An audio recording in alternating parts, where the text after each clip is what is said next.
নমস্কার বন্ধুরা, welcome back to our channel মায়ের রান্নাঘর। আজকে তোমাদের সাথে নিরামিষ পালং শাকের একটা সুস্বাদু রেসিপি শেয়ার করব। সো প্রথমেই দেখতে পাচ্ছি এখানে আমার মা গ্যাসটা অন করে নিয়ে কড়াই বসিয়ে নিয়েছে অ্যান্ড একটু সর্ষের তেল দিয়ে গরম হতে দিয়েছে। এখানে প্রত্যেকটা রকমের ভেজিটেবলস চপ করে ভালোভাবে সাজিয়ে রাখা হয়েছে।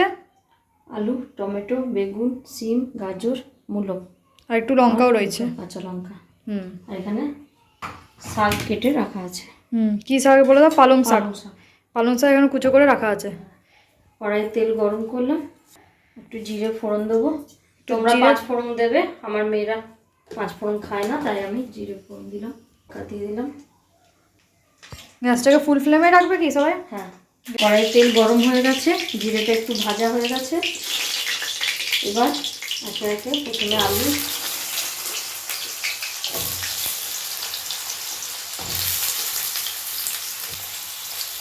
মূলো, গাজর, সিম,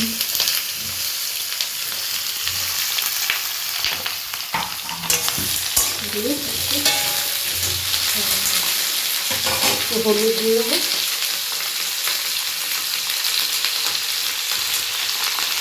একটু ভাজা ভাজা হয়ে গেলে নুনটা দেবো, নইলে জল দিয়ে যাবে।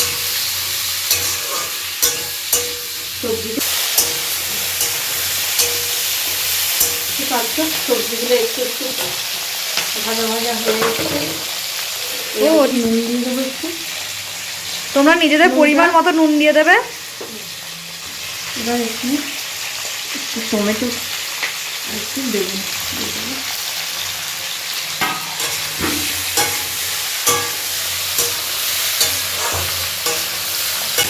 তোমরা দেখতে পাচ্ছ এখানে সবজিগুলো বেশ ভাজা ভাজা হয়ে গেছে।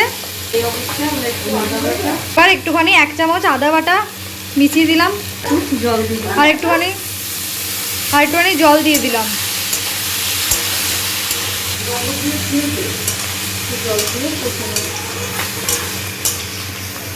আদা বাটাটা ভালো করে ভাজা হয়ে গেলে 1 চামচ জিরে ধনে বেটে রাখা আছে, 1 চামচ জিরে ধনে বেটে রাখা ছিল, সেটা আমরা এখানে মিক্স করে দিলাম। তারপরে আবার একটুখানি জল দিয়ে দেওয়া হলো।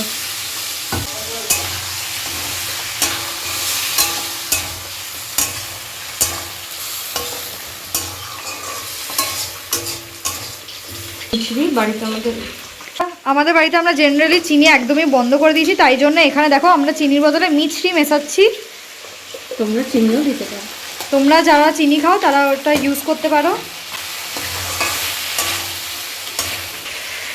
একটু ভাজা ভাজা হয়ে গেছে, দেখো একটুখানি কষানো হয়ে গেছে মশলাটা। এবার অ্যাড করে দেওয়া হবে পালং শাক ধুয়ে রাখা আছে, পালং শাক যেটা আগে থেকেই ধুয়ে রাখা ছিল।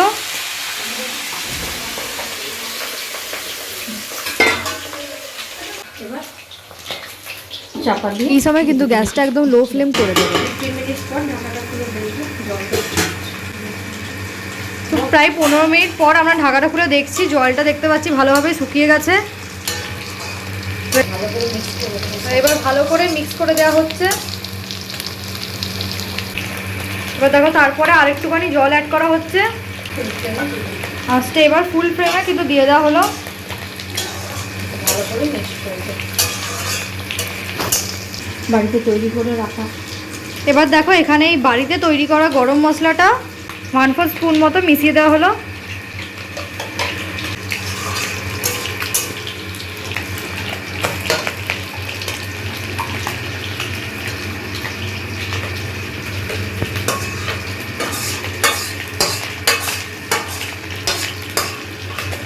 হয়ে গেছে আমাদের পালং শাকের তরকারি।